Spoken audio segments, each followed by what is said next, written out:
Buenas tardes. Good evening. Thank you for being here. Well, I'm just going to start saying I would feel much better talking in Spanish than English, but let's try. And well, we are going to start talking with Ghada, who has been already introduced. Yeah, but I don't speak Spanish, that's why. Yeah. Well, so should we start already? Yes, you go ahead. Okay, Ghada. Rather than asking you whether you are a feminist, which you are, and we all know here, I guess, I'm more interested in how feminism became part of your work. Was it a conscious position from the beginning, or did it emerge gradually from your lived experience and from the artistic needs of your practice? So I would answer by rephrasing a sentence of Simone de Beauvoir. One is not born, but rather becomes a feminist. So, you know, when you are born, I didn't know, when you are young, I think, I didn't know what was, I didn't have any difference between men and women and feminist or not feminist, but growing up in a culture, I'm from Egypt, from a Muslim background, so I grew up in the 70s, which was a rather free environment, but still I could, the more I grew up, the more I could see the difference between men and women. We were a household of only girls, so, but my cousin were allowed to do more things than me, so I was very upset, and I think, and I decided that this culture is retarded and not worth it, and and I was looking. Then we went to France. So I went to France thinking that I have been saved from a very horrible environment against women, and this was my paradise. Up until I went to art school in the 80s, in the mid-80s, and I wanted to study painting. And in art school, I was not allowed to study painting. The teacher barred me from, and all my colleagues, female colleagues, from going to the class to learn painting. And he told us that if we wanted to learn painting, we have to. He's going to teach to the male, and then the male would teach us if we want. So I thought this was a big slam in my face, and I went directly to the library and then asked the librarian to give me all the books that were about women artists. I had never thought that I was learning like Picasso, Leonardo da Vinci, all of these, they were men. I've never actually made a sex in the painting. But this was the beginning of my becoming a feminist. And in any of the culture, I realized that this was the condition of the woman. That was the really most painful part of it, because I thought I had nowhere to go, nowhere to escape, and I had to fight wherever I am. Mm-hmm. And would you like to connect it with the work that we have right now here? This was the, yes. Right there. This is my statement. Mm-hmm. Well, in school, I couldn't do this. I couldn't even paint, so I was drawing, and I tried to take painting class. He made me fail like this. So after I graduated, I decided, anyway, when I was in school, I decided that I will never touch painting because it's done by men. They invented painting, so I will not. So I decided that I will replace paint with a needle and a thread, and that throughout all my work I would speak about this exact moment so that everybody can ask themselves why woman has been erased from art history.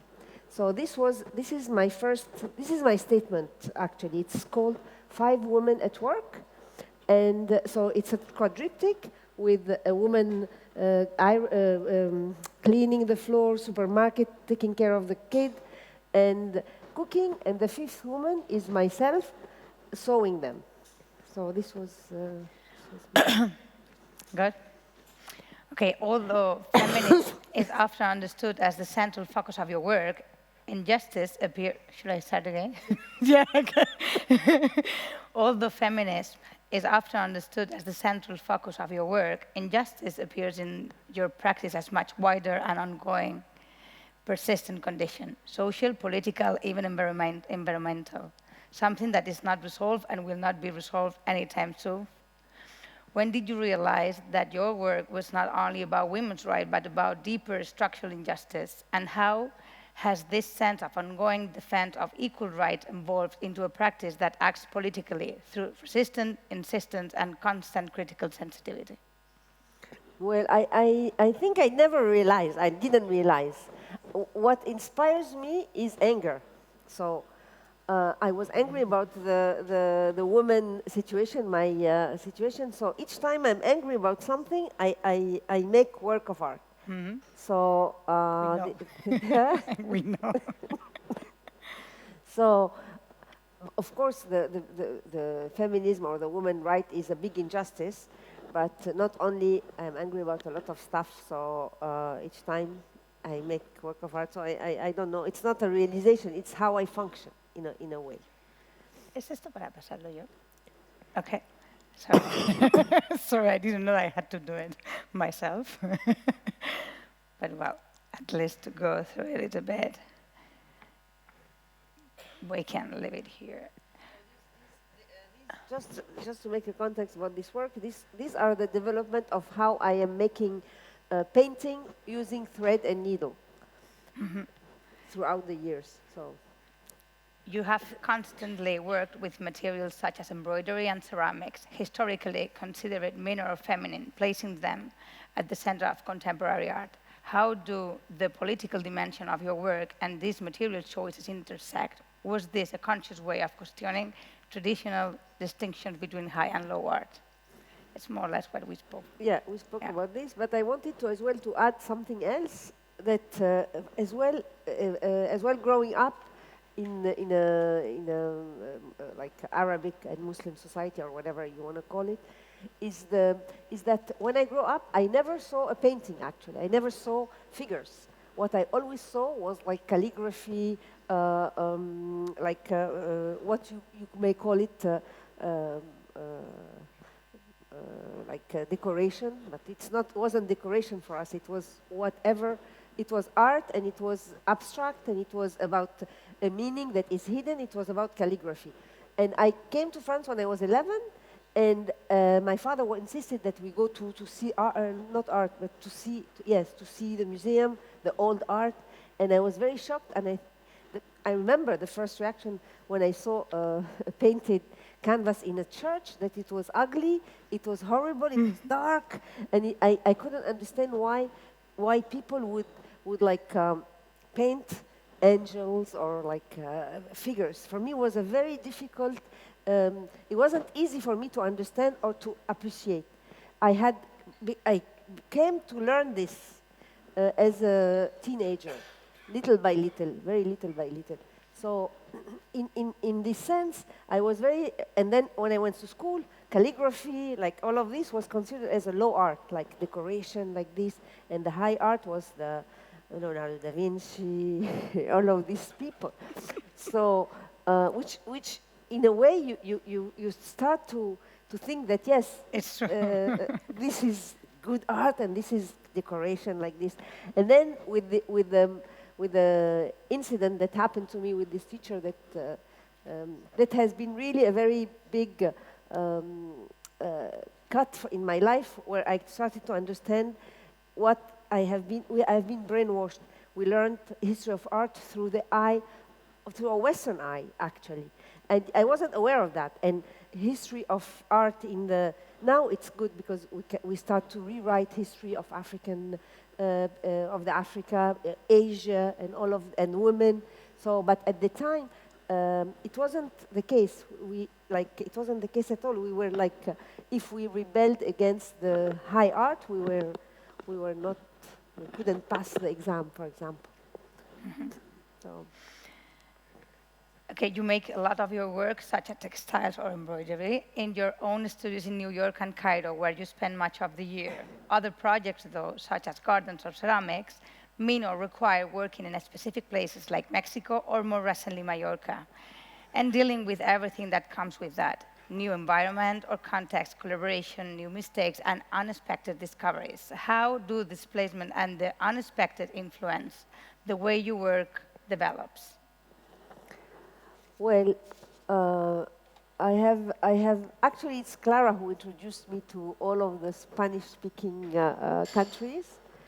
Where she introduced me to Mexico, I didn't want to go actually because I didn't speak the language. I usually travel a lot, but I've never been in an environment where I couldn't speak the language and work in this environment. But then she insisted that I go to Mexico to develop my ceramics, and you came with me to help me Translating. to help me go through this.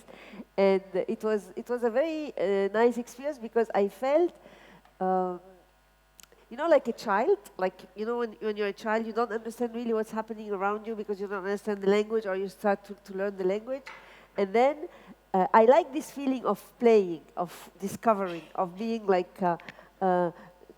going to stage zero, okay, I'm trying again to understand, and I don't know anything, and I like this. I think this is very important as an artist, for all artists actually, is when you start mastering something, it's not good actually. It's good to be able to make mistakes and to say, no, this is not good, I have to start all over again. So this helped me do this maybe through the language or through the culture, I don't know, but it was good. Here we can maybe show the gardens. So this was mainly what you've been producing in Mexico. But well, can you talk about the constant use of the text and language in your work, which has been very strong present, in fact? Well, as I said, I started with language. When I grew up, this is what I saw. So for me, it's a very natural approach. As well, I don't see a difference between really language or calligraphy and art and like forms. For me, it's exactly the same. It's just they are both forms made differently. So this is what I would say regarding this, this language. These are the gardens that you were producing in Spain and in Mexico. But then, well, then here comes the last question. Do you want to add something else before? Before what? Before the last question. I mean, I thought that we could show the QR codes, while we were talking about the language. Yep. So you can somehow talk a little bit more about the use of the text on your work. Yes. So this is a series of work that I've done in Cairo. We have a group of people called the Tent Maker of Cairo. And I grew up with them. They are like in my grandfather's street, and I used to all the time go and see them making tents in the beginning, and then with the China developing, they were printing, and all of this appliqué work has disappeared. So I was asked so there was a group of architects actually who want to help preserve this craft. So they would ask some artists to go and work with them. So in the beginning I was not so interested, but then after I did my first piece with them, I really thought it was a very fascinating collaboration because so they do kind of like things for tourists, either calligraphy or pharaonic stuff, cushions, stuff like this. So so the first impression, the first piece I did, it was very quick, and I was doing my piece in Marseille, and I told them, can you do like this with this color very quickly, and left. Then when I came back, I don't know, it struck me as a QR code. So I started to develop all of this, and I wanted to develop QR codes in English. And it was a little bit problematic because I had a designer, told me it's impossible to do calligraphy in English. I told him why. So anyway, so this was part of this using a very traditional craft form and trying to make contemporary art with it, the QR codes. Yeah, here is the quote that you use it in the canvas. This is the quote, yes. Yes. Well, then here comes the last question. Do you think the art can change the world? No, I don't think that I don't think that art can change the world, but it can change somebody who can change the world. So that's it.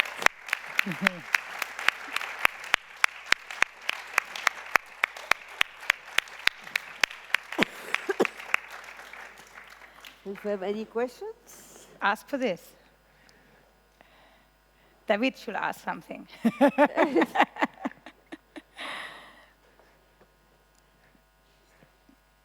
¿Está? Está listo. Sí? Okay. It's very clear? Yes?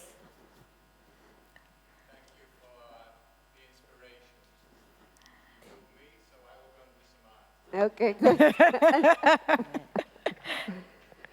this morning, first of Alistair. I talked this morning to open the conference, and I hope people heard the message that we have to move into plural futures, and they have to be feminine futures too, because they've been denied in the past, and it's about time we had feminine futures.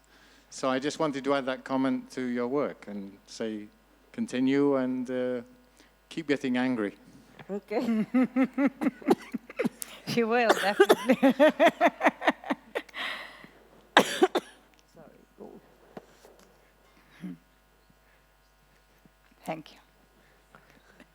Sorry, it was very quick to present my work, but I hope you got the picture or something. It was supposed to be short anyway, so Exactly. it's fine. So, So, thank you. Thank you, everybody, Very for being here.